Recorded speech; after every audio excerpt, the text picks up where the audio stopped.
Hello, everybody, and welcome to your Thursday lighting critique. Why am I showing you Walt Disney World's or Disneyland's fireworks show? It's because our very own Yang Lu has been working on the latest fireworks show, and that's very cool. It's one of my favorite things about this industry is all the different projects you get to work on.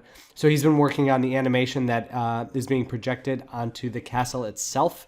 Obviously, because of COVID, things aren't live yet, but they will be soon. So shout out to him, and just a shout out to how cool this industry is that you can work on such a wide variety of projects. There's projections. I know that I worked on a 4D movie that plays at the Central Park Zoo, and I walk past it and I can take my son there all the time. Basically, it's an Ice Age short where like when the characters fly through a waterfall, you get hit with a spray of water. There's snowflakes falling, all that good stuff. And it's just fun. You get to work on these fun little side projects. So wanted to start off by saying congrats on that one as well. Okay. Also, I've been staring at the fireworks and my wife walked in the room earlier and she was wondering if I was okay. So that's always a fun game too. A couple questions off the top that I want to get to before the images. So Jordan asked, so one of the things that we were dealing with Jordan's was like the position of the light wasn't casting a opportune shadow in a certain place. And one of the suggestions that I gave was like, just run an ambient occlusion pass and then you can just paint in that shadow just in that area. Jordan asked, is that something that's normally done in the industry? Because obviously he doesn't want to take shortcuts that don't exist. A couple things to that. One, like that specific thing probably doesn't happen too much just because if you have to think about it in terms of an animated sequence, something that specific to like, so just so you can see it, just like painting a shadow under one window isn't going to work from shot to shot with different angles, moving cameras, that kind of thing. But what does happen in the industry is you analyze what your output is. And in this case, if it's just still, you do what you can do to make the best looking image. So while that technique isn't always utilized on animated films, what it is utilized is the scrappiness to get the shot done. And while I understand that there is a desire to do things the right way, the right way to do things is more that I don't want to say you just get it done, but you do what you need to do to get it done, basically, in budget, on time, looking good, and yeah, so that's where that is. Okay. Additionally, the question came up about I believe you're probably working on the Harlem set where there's a glass factor map. Yeah, that's just for different renderers that can't always break up the geometry.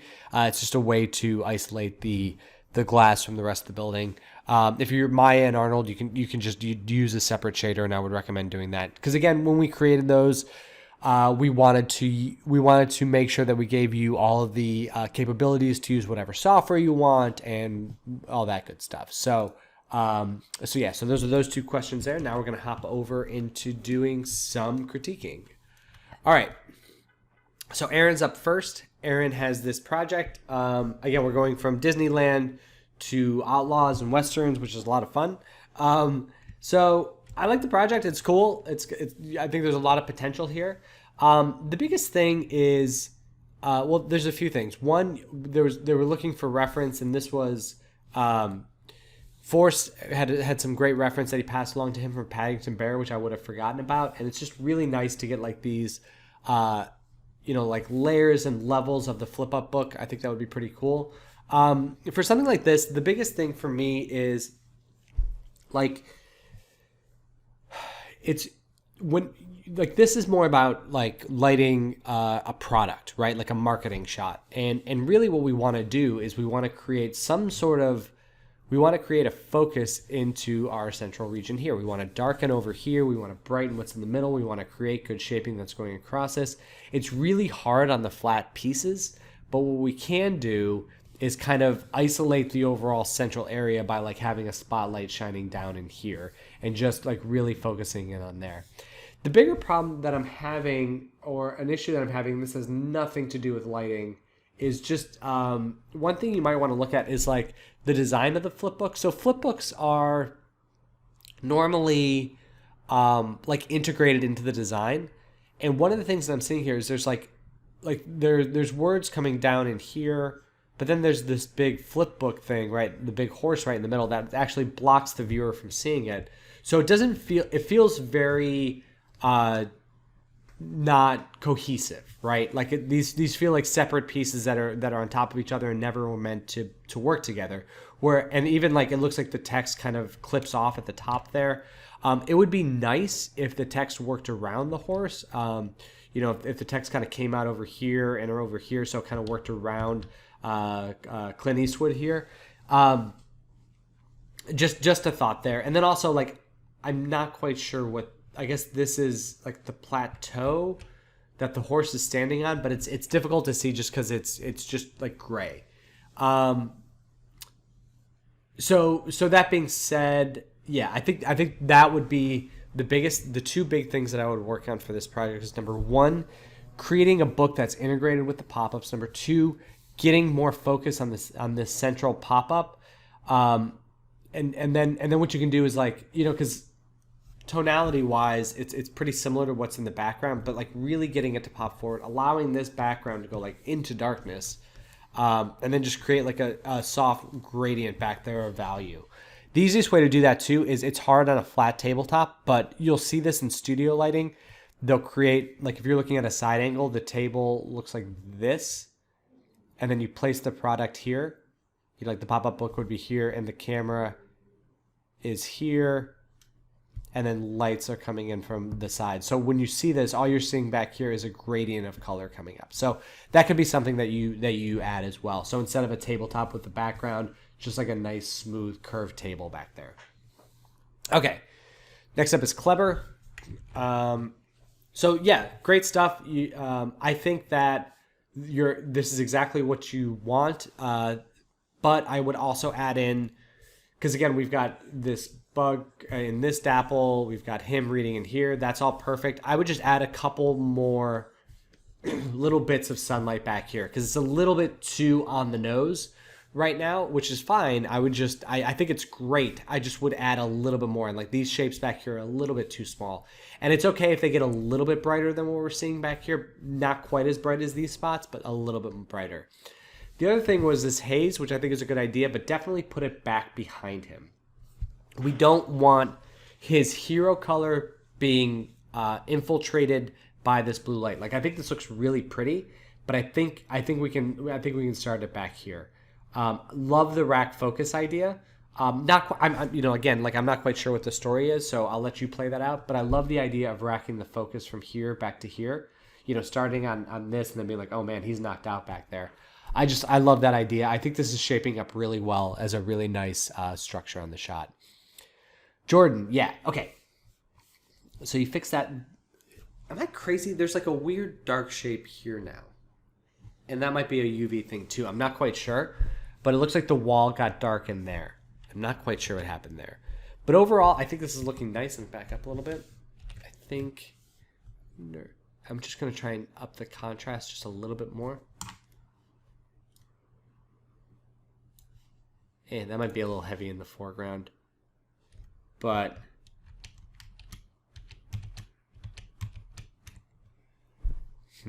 and then but I think overall this is looking, yeah, a little bit too much. I think this is looking good. I think you can go a little bit darker in the darks. Not quite up to the level that I had it at, but like somewhere in here. And then yeah, I think you might just need some ambient occlusion overall, because I'm also noticing that like up underneath here, like underneath this awning, isn't getting any shadow. But I do like what's happening here, and I'd like to see that sprinkled in. Maybe it is just a matter of adding it. I guess because we weren't seeing the wall there. But I would just expect more contact shadow on some of this stuff, as well as like back in here. And then the leaves here in the foreground they almost look metallic, so I would just take those down. That might actually be the color correct that I just did. But yeah, no, even there, they're looking a little bit too metallic. And it would be nice too if we could see, like, if there was a bulb that was, like just like a really bright spot right here in the middle. And then I would take off, looks like there's something that might be penetrating this window. Just look out for that. And lastly, I would consider darkening just like this part up here. Like just like, yeah, like this part of the wall, like darkening it as we go up, maybe. I don't know, give that a try and see if you like it. And then, but everything else is looking pretty good. Like this is feeling really nice. If you could also add a little bit of, just because we're so close to the ground, I don't know if you can use the bump map to actually add a little bit of displacement to the ground here. Just because we're starting to feel the bump, as you know, like we're starting to feel that it looks like it's got some rigidity to it, but it's not actually there. Okay, so Kjelds, great job on this. I think this is looking good. I'm just brought this in to let you know that I think you're good to move on from there. For this one, I think this looks a lot better. I'm really excited about this. The shadow on the ground is really cool. It feels kind of sketchbooky, like almost charcoaly. Love the shaping on this door. Love the shaping that's coming in here. Just really want to focus in on the character here. Like his eyes, you said it, they look glossy. We're missing the iris color. And once that kind of falls into place, I think that will be pretty good with him there. And then from there, it's just a matter of getting. I would push some more bounce light on him or something, because it's like he's getting pretty flat in the front side of his body. I would take the overall core of the value of him down, but just add in some more bounce light. So it's brighter down here and then darker as you go up, and then we can add a little bit of something on his face, and then keeping his face around that value. So it's more just like dark in his chest there, because all this light around him would really generate and bounce up in there as well. This part of the wall could actually go a little bit darker, that top part, but overall, like, I'm really liking it. I think it could go as dark as this. But I think this is looking great. And I think that's all I would do for the next steps. But really make sure you get those eyes working. And let us know if you need any help there. Ubaid, great example. I love the comment from Ashley that was just like, I feel creepy, and that's a good thing. The big difference between what we're seeing in yours and what we're seeing in the reference is there is a brighter point. In these points, like the sky is a little bit brighter and allowing the dark tones to stand out. In this one, there really is no bright point. Everything's kind of like super dark. And I'm not saying we need to like make it like this, but I would find a way to sneak some brighter values in there, because right now it just feels kind of dusty, kind of, yeah. It just feels like there's not a lot. There's just like not a good dynamic range in the image.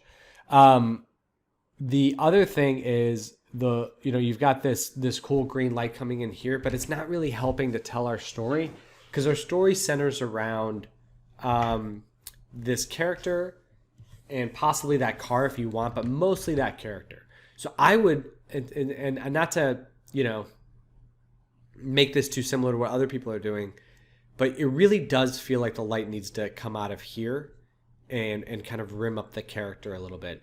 It's fine if it's over there too, but right now our focus is here, and I feel like we're missing this. So, and looking at the reference, because we don't really have that kind of glowiness in the reference, but that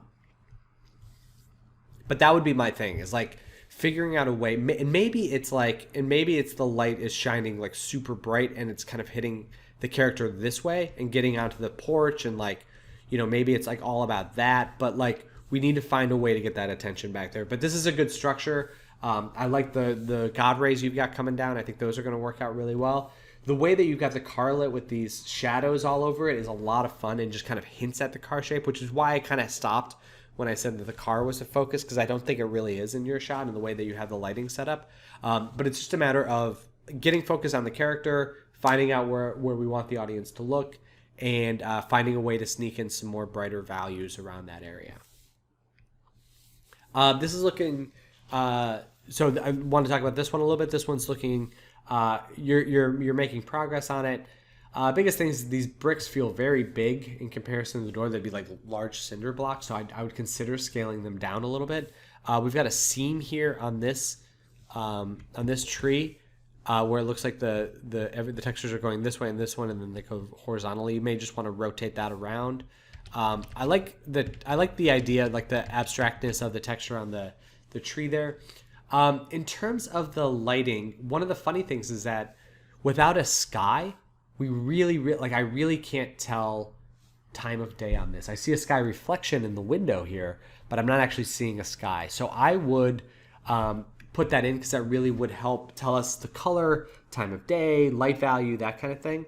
Because right now it just feels like there is a light source that's directly off screen here that's kind of shining and hitting here, and then like this, and then it's fading off as it gets out here, kind of a thing. And it feels a little sunny, but not like, it doesn't feel like a sunshine day because there's just no there's no cues, like there's not a lot of blue in the shadow. The building isn't getting, the front of the building isn't getting hit with any sunlight. It's just like there's not a lot of bounce light that would indicate that that's what's happening. So I would do that. And then the last thing, and this will be as you move forward, is just keep an eye on the saturation level on some of these. Like the fence is very saturated blue. This is very saturated green, very saturated green. This is a very saturated value as well. You may run into some problems with those saturated values because they may just become a little bit too poppy. So I would just keep an eye on that. Oh, William, yeah, totally done. I think this is great. There are a couple of super minor things like this area back here could go a little bit brighter. But honest to God, like in this example, we're just trying to allow you to get comfortable with the 3D tools, looking at reference, understanding color and value, and you've definitely demonstrated that. So I would say it's your choice now to move on to another project and start challenging yourself in a new way. Forrest getting in just in the nick of time. I think this was posted like 7 minutes before I started recording. He gave me a shout out. He gave me a heads up, so that's great. Yeah, so I think this is looking really well. I think the specularity on the tentacles is looking a lot better. I think you can keep pushing it on the face though. In terms of the eyes, it's interesting because the reflection is accurate, but like all these like small shapes make it a little bit distracting. I would try a pass without this reflection in it, making the eye whites a little bit brighter, and then putting in a more traditional eye ding on the eye there. Just seeing if you like that.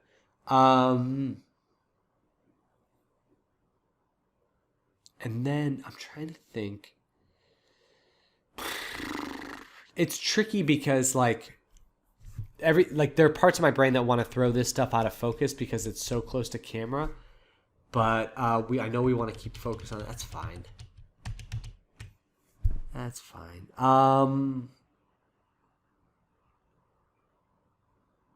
Yeah, the last thing I would do, I would consider, because this is getting more out of focus, go ahead and make some of these windows a little bit brighter back there to add some more, more dynamic shape back there, and then you can just more pockets of interest. Because they're out of focus, you can push them a little bit harder because they're no longer objects, they're no longer things to look at. They're just shapes that add variation and they hint at life back there as opposed to actually, hardcore showing you what's going on back there. But I think this is looking great. If I like this rim on the character, but on the hat, it's almost like I want it to wrap around just a little bit more, if that's possible. And then additionally,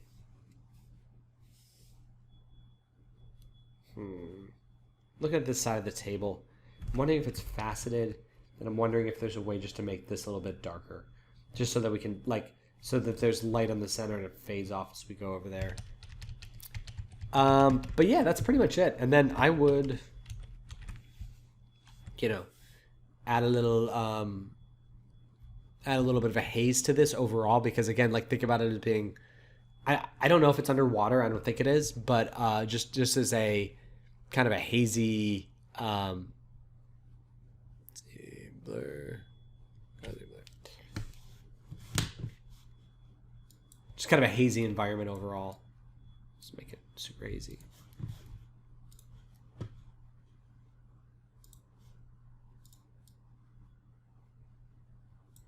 Just to get a little bit of a glow, a little bit more life to it. But yeah, I think that's, and then I would isolate that just to this foreground area. and that way the back values can stay dark. All right, cool. But I think this is looking great. Great work, everybody. I need to get better about doing this. I should jump into here and make sure that there's no very last ones, because inevitably, it's always so funny. Inevitably, there's always like one that gets posted right at the very end. But yeah, okay, cool. I think we got everybody. Let me know if you guys have any questions, and I look forward to seeing what you got tomorrow. All right, happy lighting, everybody.